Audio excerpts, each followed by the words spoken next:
एक बार भगवान श्री कृष्ण बलराम जी के साथ हस्तिनापुर गए। उनके हस्तिनापुर चले जाने के बाद अक्रूर और कृतवर्मा ने शतधन्वा को स्यमंतक मणि छीनने के लिए उकसाया। शतधन्वा बड़े दुष्ट और पापी स्वभाव का मनुष्य था। अक्रूर और कृतवर्मा के बहकाने पर उसने लोभवश सोए हुए सत्राजित को मौत के घाट उतार दिया और मणि लेकर वहां से चला गया। शतधन्वा द्वारा अपने पिता के मारे जाने का समाचार सुनकर सत्यभामा शोकातुर होकर रोने लगी।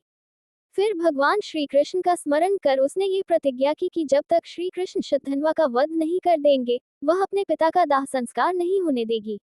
इसके बाद उसने हस्तिनापुर जाकर श्री कृष्ण को सारी घटना से अवगत कराया।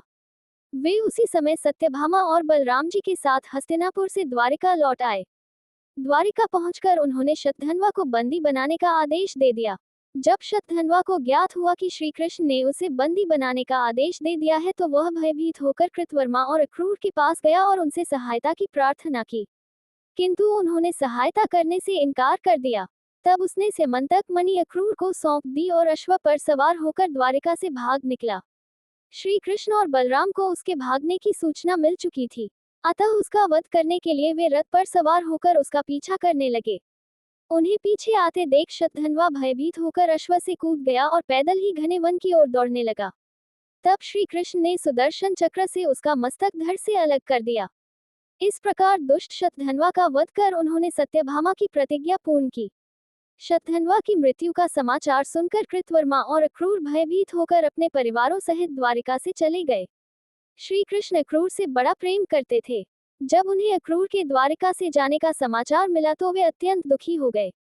उन्होंने उसी क्षण सैनिकों को आज्ञा दी कि वे अक्रूर जी को ससम्मान द्वारिका वापस ले आए। शीघ्र ही अक्रूर को ससम्मान द्वारिका लाया गया।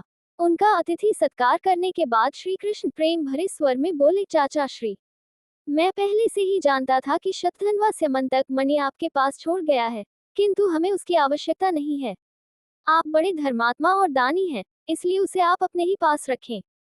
उनकी बात सुनकर अक्रूर की आंखों से आंसू बह निकले।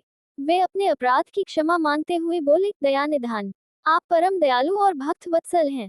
मैं आपकी शरण में हूँ, आप मेरे अपराध को क्षमा करें। ये कहकर उन्होंने मणि उन्हें सौंप दी। तब भगवान श्री कृष्ण ने उन्हें गले से लगा लिया और वह मणि वापस उन्हें लौटा दी।